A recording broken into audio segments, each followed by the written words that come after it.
এখানে পাওয়া গেছে এগুলা? এখানে অল্প পাইছি, এখানে বেশি পাইছি। এগুলা কি এই কাগজগুলা কি এখানে পাওয়া গেছে? এখানেও কিছু পাইছি। আপনি আসামি, আপনার কাছে আমি জবাবদিহিতা দেব না তো ভাই। আমরা ইনফরমেশন ছাড়া এখানে হাজার লোক, এখানে তো আমরা আসি নাই, আসছি অভিযোগ ছাড়া কি আপনারা ধরছে আইয়া পুলিশ কেন ধরলো তাহলে? এখন স্যার তারা কিসের ভিত্তিতে ধরছে? আপনার নাম তো তারা বলছে, আপনার নাম তো বলছে। জি স্যার বলছে তারা আপনার সাথে কোনো শত্রুতা আছে? না, তার কোনো শত্রুতা আছে? আপনারা কেন শুধু শুধু তো তথ্যের ভিত্তিতে তো অবশ্যই গ্রেফতার করছেন।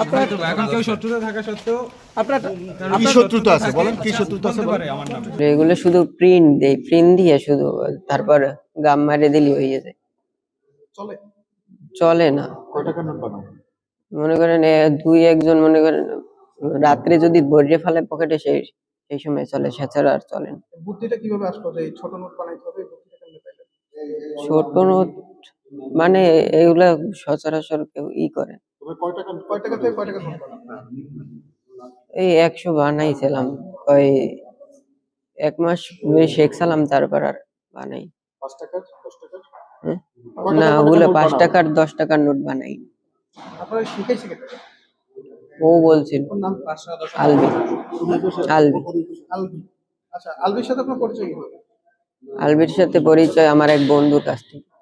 কিভাবে বলবো যে এখানে আসতে হবে? ছাপানটা কিভাবে? ছাপাই প্রিন্টের দিয়ে শিখছি।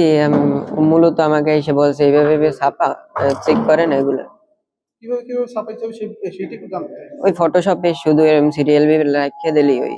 জাল টাকার সাথে যে ও জড়িত বা এর সাথে ও যেভাবে বলতে আছে, আমি ওর সাথে এইসব বিষয়ে কোনো কথা হয় নাই বা কোনো কন্টাক্ট হয়নি। কি বলবেন এই বিষয়ে?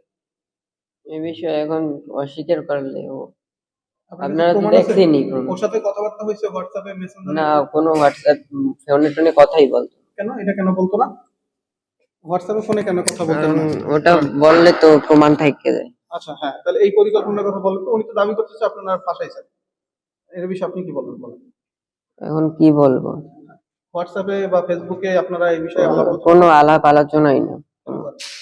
ওটা নাকি ফাইসে যাবে সে। আমরা থামবে না, এই অভিযান আমাদের চলমান থাকায় পরে ওই দুইটা ছেলেকে ধরি, 600 টাকা সহ ধরার পরে ওর ভাষ্যমতে আবার আলবির কাছে আসি।